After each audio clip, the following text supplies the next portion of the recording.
Ketemu lagi dengan Kak Doni pada pertemuan saat ini. Pada saat ini akan memberikan salam dulu, salam sehat, tetap stay home di rumah. Ya, semoga Corona COVID-19 segera berakhir. Tapi semangat untuk belajar tetap harus ditingkatkan. Maka pada hari ini kita akan belajar khususnya kelas 10 Sosiologi jurusan IPS untuk persiapan kenaikan kelas dengan materi ragam gejala sosial di masyarakat. Ini perhatikan, ya. Perhatikan, kita akan membahas beberapa yang mencakup tentang level formatif, yaitu pemahaman, pengetahuan, aplikasi, dan penalaran. Adik-adik yang terkasih, pada saat ini mari kita akan pelajari satu persatu, tapi pada pertemuan hari ini kita akan bicara khususnya menarik gejala sosial akibat perkembangan zaman dan heterogenitas untuk metode penelitian di pertemuan berikutnya. Ya, kita akan bahas soal untuk khusus semester genap kelas 10. Saya akan bacakan kemunculan berbagai produk yang ditawarkan oleh produsen seperti LED, televisi dan smart TV, terhubung internet di satu sisi menunjukkan adanya perkembangan yang luar biasa dalam bidang teknologi, akan tetapi hal tersebut juga membawa dampak kurang baik bagi masyarakat. Nah, ini perlu dipahami. Dari soal ini A, munculnya persaingan antar produsen barang hasil produksi dengan harga yang lebih murah. B, hilangnya hasil barang produksi dengan nilai estetika yang tinggi berganti dengan barang minimalis multifungsi. C, persebaran informasi yang semakin cepat melalui siaran televisi disaksikan oleh masyarakat setiap hari. D, munculnya persaingan di dalam masyarakat untuk mendapatkan barang teknologi terbaru sehingga mendorong konsumerisme. E, melonjaknya harga LED dan smart TV karena banyak digunakan oleh masyarakat sehingga menyebabkan inflasi. Dari sini harus dipahami dulu kurang baik, ya, kurang baik. Pembahasannya bagaimana? Kita kurang baik bagi siapa? Masyarakat. Jadi dari A sampai E ini kita cari dulu yang ada kata-kata masyarakat dulu. Ini cara sapu bersihnya begitu. Yang A, oh nggak ada, kita cancel dulu. B, tidak ada. Ini cara cepatnya. Sebaliknya ada masyarakatnya. Nih. Kemudian di sini ada masyarakatnya juga. Yang E ada masyarakat juga. C, D, E. Nah, kita akan kupas langsung aja. Jadi kalau kita lihat yang A, kenapa tidak? Karena ini berbicara tentang persaingan antar produsen, berarti penghasil. Padahal ini yang ditanyakan adalah bagi masyarakat, ini pengusaha dan siapa. Kemudian dinilai estetika tinggi dengan harga minimalis, jadi namanya hasil produksi. Ini lebih condongnya ke kualitas. Ini padahal ditanyakan yang kurang baik. Yang C, coba ini. Persebaran informasi semakin cepat melalui siaran televisi disaksikan oleh masyarakat setiap hari. Ini berarti kurang baik atau baik? Baik, berarti ini termasuk positif. Nah, 3D sama E. Mana ini? Sama-sama. Kalau yang E melonjaknya LED karena banyak digunakan sehingga menyebabkan inflasi. Ya. Kalau yang di sini mendorong terjadinya konsumeris. Sama-sama kurang baik karena yang ditanyakan adalah kurang baik. Ini karena apa? Karena kalau yang melonjak di televisi ini adalah bagian dari kecil dari masyarakat yang akan mengakibatkan inflasi itu apakah dari penjualan LED. Ya. Berarti lebih kecenderungannya masyarakat yang mengenal kurang baik itu lebih kecenderungannya ke konsumeris. Kenapa konsumeris? Konsumeris itu adalah paham atau perilaku masyarakat di mana membeli kebutuhan yang sebenarnya itu kurang perlu. Tapi definisi konsumerisme banyak juga yang di lainnya. Maka sederhananya konsumeris itu membeli kebutuhan yang sebetulnya tidak perlu tapi tetap dibeli. Iya, udah kan? Nih cara cepatnya berarti cari ini sapu bersihnya. Kita lanjutkan ke berikutnya, ya.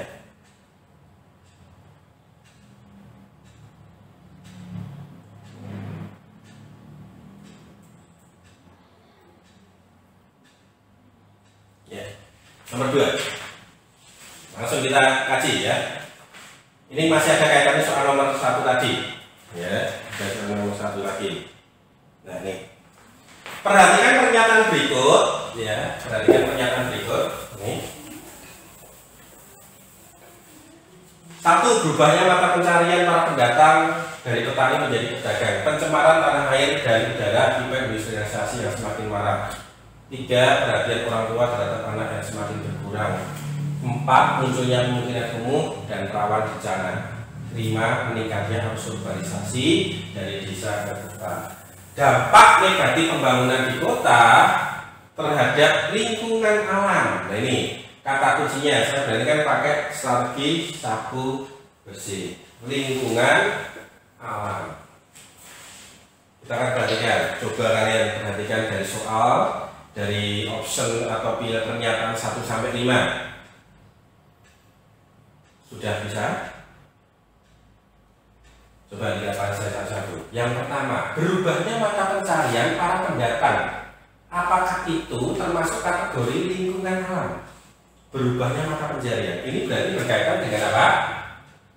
Profesi penduduk. Padahal yang ditanyakan adalah lingkungan alam. Berarti yang satunya ini salah. 2. Pencemaran tanah air dan udara akibat industrialisasi semakin marak. Nah, ini tanah, air, udara ini masuk kategori lingkungan alam enggak? Termasuk. Jadi lingkungan alam berarti 2, ya kan? 2. Kemudian yang ketiga, ini 2 berarti sudah ketemu sih ini. Ini kita sudah nyamuk yang 2 dulu. Biasanya 2 lari ke 4, munculnya kemungkinan kumuh rawan bencana. Dari jawabannya C. 3, 4 mesti tindakan. Kita mau bahas perhatian orang terhadap anak, ini berarti kaitannya dengan sosialisasi. Munculnya meningkatnya arus urbanisasi kaitannya dengan dinamika sosial. Jawabannya adalah C. Udah, ini perlu disadari bersama. Ya. Nah, ini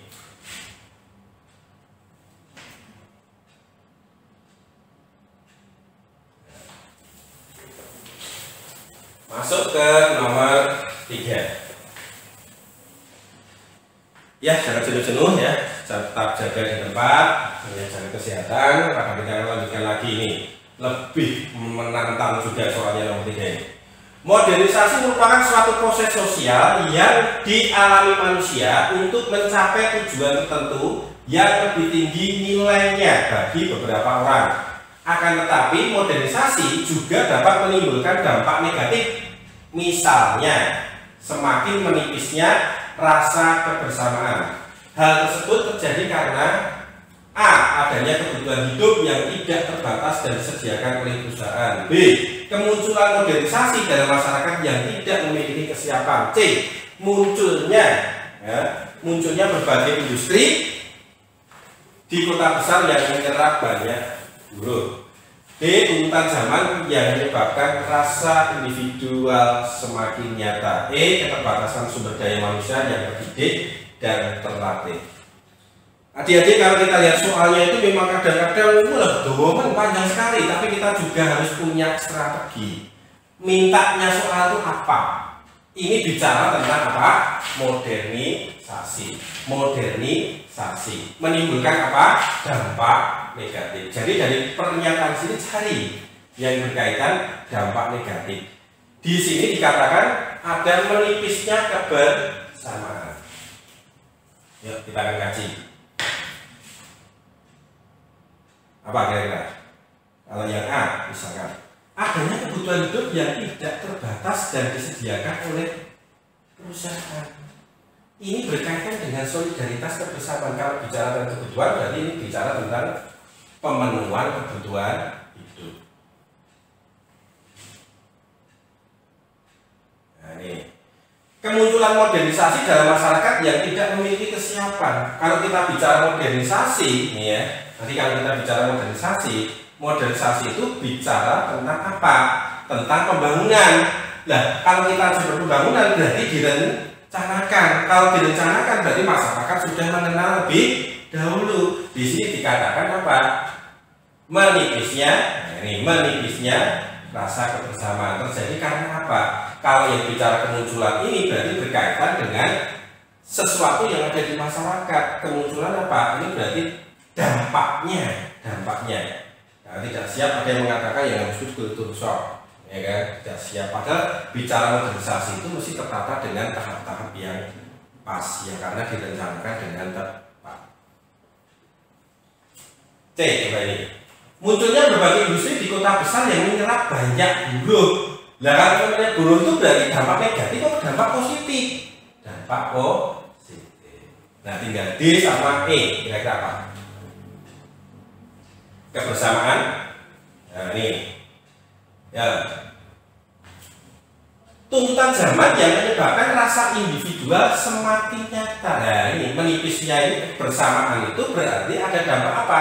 Karena ada tuntutan zaman, yaitu yang memberikan rasa individual. Nah, rasa individual semakin nyata ini berarti bisa menipis rasa kebersamaan. Berarti jawabannya adalah D. Kenapa tidak E? Keterbatasan sumber daya manusia yang terdidik dan terlatih. Ini bukan keterbatasan sumber daya ini, karena apa? Karena setiap zaman, setiap peradaban, setiap modernisasi ada itu pasti selalu dibutuhkan. Ini bukan karena dampak negatif, ya, tapi ini karena sebuah tuntutan. Nah, tuntutan apa? Untuk menyiapkan modernisasi itu sendiri. Padahal yang ditanyakan adalah apa? Dampak negatif dengan ditimbulkan modernisasi. Ya.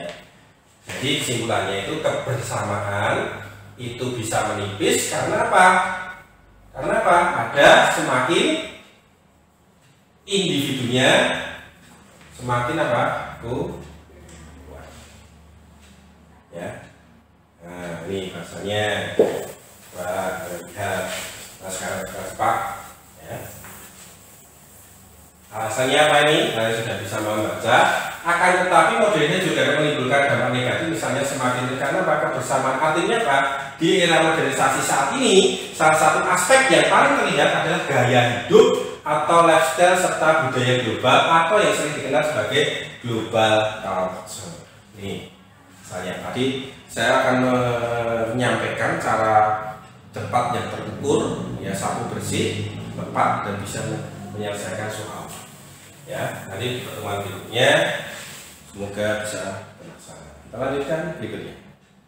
Nomor 4. Kesenjangan sosial. Kita sudah masuk ke tahap berikutnya, kesenjangan sosial. Termasuk dampak yang tidak diinginkan dari perubahan sosial. Kesenjangan sosial merupakan kondisi yang, nah ini kondisi yang mana? Ini harus kita pahami bersama. Kondisi apa? Yang A, mengindikasikan adanya proses bahu-membahu yang dilakukan setiap anggota kelompok untuk mencari pekerjaan yang dapat mengangkat derajat mereka. B, mengindikasikan adanya perbedaan dalam berbagai bidang kehidupan yang sangat jelas antara kelompok penguasa dan kelompok rakyat biasa. C, mengindikasikan munculnya krisis multidimensional yang terjadi pada suatu negara akibat perubahan sosial. D, menandakan sekelompok masyarakat kaya sudah tidak peduli terhadap keberadaan kelompok masyarakat miskin. E, menandakan ketidakmampuan masyarakat untuk mencari pekerjaan yang layak dan sesuai dengan kualifikasi mereka. Saya sudah bilang, cara untuk cepat, cara strategi sapu bersih, sapu jagat ini ada triknya. Mintanya soal itu mau kemana? Kita bahas. Kesenjangan sosial. Berarti kalau kita mendengar kata-kata yang namanya kesenjangan, ya, kesenjangan sosial itu berarti secara pemahaman kita artinya senjang itu berarti artinya apa? Berbeda. Berarti kalau dalam bentuk ini berarti adanya perbedaan. Nah ini kata kuncinya di sini nih. Ya. Kesenjangan sosial atau perbedaan. Nah kondisi, karena kita bicara kondisi, berarti bicara kondisi ini adalah bicara sesuatu yang nyata. Nah, karena kita kondisi sosial, berarti kita nanti bicara tentang masyarakat secara fakta. Yuk kita kasih di sini. Cari yang dengan perbedaannya. Mengindikasikan adanya proses bahu-membahu dilakukan setiap anggota mencari pekerjaan yang dapat orang-orang. Nah, ini yang B. Mengindikasikan adanya perbedaan. Coba yang lainnya ada enggak? Mengindikasikan munculnya krisis multidimensional.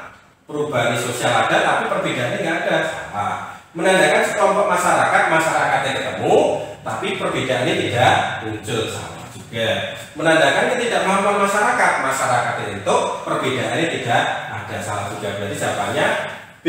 Mengindikasikan perbedaan dalam berbagai kehidupan yang sangat jelas antara kelompok penguasa dan kelompok rakyat biasa. Loh, lah masyarakat nggak ada kemana? Masyarakatnya yaitu masyarakat yang mana? Secara fakta. Fakta itu maksudnya di mana? Ada namanya kelompok yang jelas. Kelompok apa? Penguasa, ya, VS dengan rakyat biasa. Kalau hanya bicara masyarakat rekayasa juga bisa, karena kita juga masyarakat fakta. Ini pedoman dalam sosiologi harus tetap. Sosiologi itu apa? Ini ya cara cepatnya. Kita clue-nya ada perbedaan, ada masyarakat fakta. Udah kan? Tuh, kita lanjutkan berikutnya. Nah, ini kan. Nih pembahasannya. Sebuah kondisi muncul ketidakseimbangan atau ketimpangan sosial di dalam masyarakat sehingga membuat perbedaan sangat mencolok. Ini pembahasan secara akademiknya. Sebuah kondisi di mana ketidakseimbangan atau ketimpangan sosial dalam masyarakat yang membuat perbedaan sangat mencolok. Kembali ini tadi sudah jelas, ya, berbedanya, mengindikasikan perbedaan. Oh, masuk. Kemudian masyarakat yang kata mana? Oh iya, kelompok penguasa dan kelompok rakyat biasa. Jawabannya adalah B. Selesai. Kita lanjutkan berikutnya. Nomor 5. Ya, sambil saya tulis. Kalian perhatikan soalnya yang ada di rumah. Perhatikan dengan seksama soal-soal seperti ini. Khususnya di kelas 10 sudah lagi kalian masuk kelas 11, ya. Semoga naik kelas dengan nilai yang memuaskan. Nomor 5, kecenderungan masyarakat sekarang terlebih anak muda. Jadi kalian sudah masih muda, remaja, mengunjungi tempat-tempat keramaian seperti pub atau diskotik. Nah, karena ada corona yang ada yang berani langsung kena satpol tadi. Perilaku tersebut memicu munculnya perilaku lain yang berkaitan dengan paham apa. Ini pertanyaannya adalah bicara tentang paham, ya kan? Ini soalnya kita apa? Yang A misalkan, muncul paham sekularisme dan pluralis. B, demokrasi dan hedonisme. C, liberalisme dan sosialisme. D, pluralisme dan sosialisme. E, hedonisme dan sekularisme. Jadi kalau kita lihat, ini mau kemana? Perilaku ya, keramaian seperti pub dan diskotik. Ini kira-kira kalau di pub dan diskotik itu apa? Dia itu apa? Pengen hanya senang atau hura-hura. Berarti dia kalau senang hura-hura ini berarti hanya memikirkan masalah tentang apa? Duniawi. Bahkan untuk masa depan pun mereka abaikan. Nah, kita kasih di sini masalah 1. Berarti kata kuncinya yaitu mengunjungi tempat-tempat keramaian seperti pub dan diskotik. Ini berarti kecenderungannya adalah kurang baik. Berarti senang-senang, hura-hura, duniawi. Nah, ini kata kuncinya di situ. Dan kita kasih sekularisme apa? Sekularisme itu adalah paham yang memisahkan urusan duniawi dengan akhirat. Orang yang urusan duniawi dan urusan akhirat itu terpisah. Nah, duniawi. Berarti kalau dunia itu berarti ada namanya akhirat. Nah, ini berarti sangat cocok karena ini senang-senang hanya ngurusi duniawi, akhiratnya ramah. Nah, ini masuk dalam kategori sekuler. Nah, berarti masuk sekuler. Ini yang ada sekulernya mana? Ada sekulernya, ada. Ini sekulernya. Antara A sama E, gitu ya. Nah, sekarang kita kaji pluralisme itu apa toh? Paham apa? Paham yang membicarakan tentang keanekaragaman. Ya, keanekaragaman yang ada di masyarakat secara real, ya. Wes plural itu bukan gitu aja. Atau ada yang plural, sebenarnya keanekaragaman secara real. Padahal di sini bicara tentang apa? Senang-senang hura-hura duniawi. Kalau itu bicara tentang keanekaragaman berarti tidak masuk. Kita langsung ke Nah, sekarang kita kaji hedonisme itu apa? Hedonisme itu artinya paham yang hanya mementingkan kesenangan duniawi. Cocok sekali namanya hedonisme. Hedos dan kata. Ya, jawabannya adalah B. Caranya kita langsung loncat A atau B. Cari kata kuncinya dulu. Kalau bicara demokrasi itu kebebasan, liberalisme mementingkan dirinya sendiri. Sosialisme paham yang mementingkan orang lain. Nah, ini kata kuncinya kalian bisa pahami, lihat secara akademiknya. Jadi bicara atau membahas sosiologi itu tidak ada yang pembacanya mudah, tapi kadang-kadang menjawabnya ini yang kadang-kadang menjadi problem bagi kita. Tapi dengan cara strategi satu jaga ini pasti kalian akan bisa. Nih, tulismu merupakan ajaran atau pandangan bahwa kesenangan atau kenikmatan merupakan tujuan hidup dari tindakan manusia. Jadi bicara pluralisme, pandangan hidup atau sikap ke masyarakat mengutamakan sifat kepajukan atau penagarian dalam kehidupan masyarakat. Selesai ya. Jadi kalau kita lihat ini tadi pas sekali ya. Ini ya, kita lanjut ke soal nomor 6.